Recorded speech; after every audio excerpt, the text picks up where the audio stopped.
Assalamualaikum warahmatullahi wabarakatuh. Waalaikumsalam warahmatullahi wabarakatuh. Bagaimana keadaan kalian hari ini? Alhamdulillah luar biasa. Allahu Akbar. Alhamdulillah sehat semua ya. Ya. Ada yang tidak masuk hari ini? Ada. Siapa yang tidak masuk? Janet. Janet kenapa nggak masuk? Sakit. Semoga cepat sembuh ya. Mbak Janet ya. Amin. Oke, untuk materi pada hari ini itu akan mempelajari tentang perubahan kimia ya. Tujuan dari pembelajaran perubahan kimia itu untuk menjelaskan perubahan kimia pada kehidupan sehari-hari. Oke. Untuk perubahan kimia, di sini ada yang tahu perubahan kimia? Saya Bu. Ya, Mbak Kumara, silakan. Perubahan kimia adalah perubahan suatu zat yang menghasilkan zat baru. Perubahan kimia yaitu proses perubahan yang menghasilkan zat baru.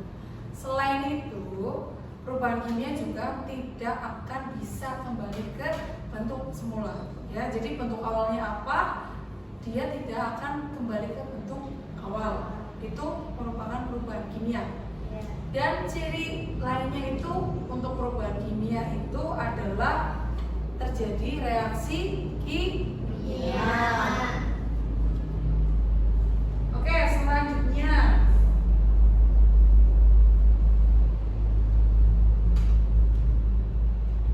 ciri-ciri perubahan kimia. Di sini ada yang tahu ciri-ciri perubahan kimia? Saya Bu. Ya, silakan Mbak Anissa. Membentuk zat yang jenisnya baru dan zat yang berubah tidak dapat kembali ke bentuk semulanya. Membentuk zat jenis baru tidak dapat kembali ke bentuk semula.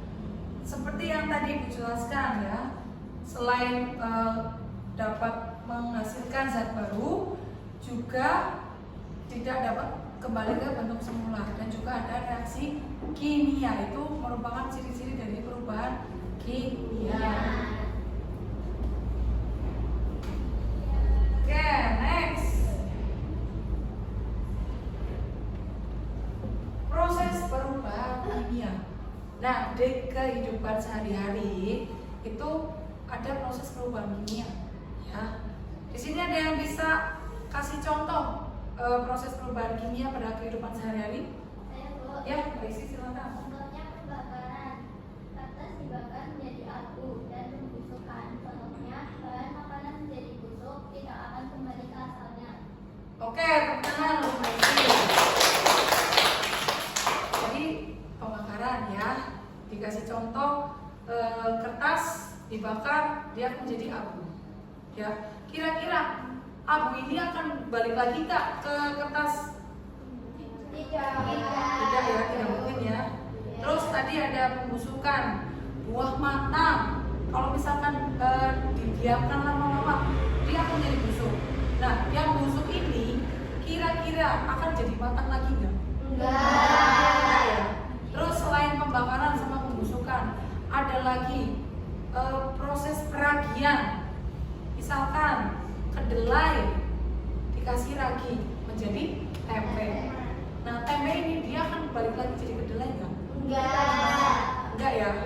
Terus satu lagi, misalkan proses perkaratan besi dia didiamkan lama-lama atau kena air, itu dia akan berkarat. Kira-kira menjadi tidak berkarat lagi nggak?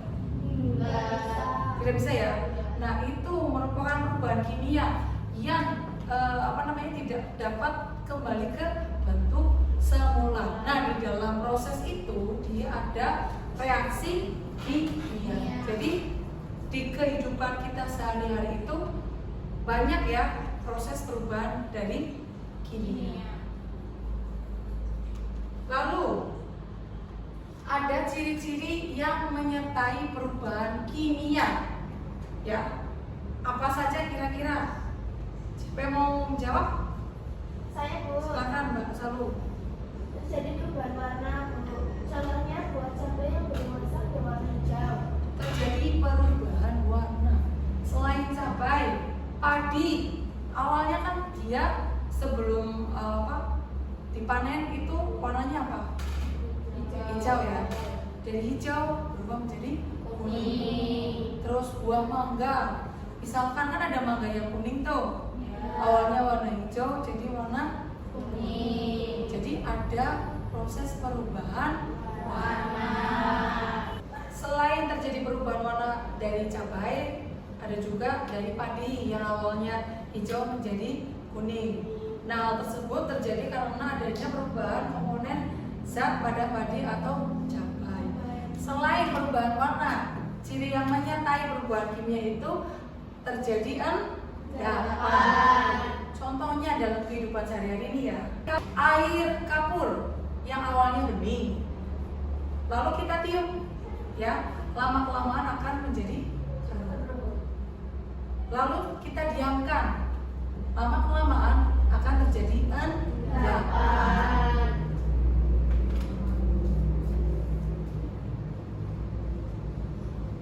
Oke, jadi kesimpulan untuk pembelajaran pada hari ini yaitu perubahan kimia akan menghasilkan zat baru, dan juga pada perubahan kimia itu terjadi reaksi kimia dan mempunyai sifat yang tidak dapat kembali ke bentuk semula.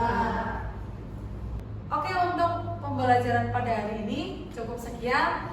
Terima kasih atas perhatian kalian semua. Sekian, assalamualaikum warahmatullahi wabarakatuh.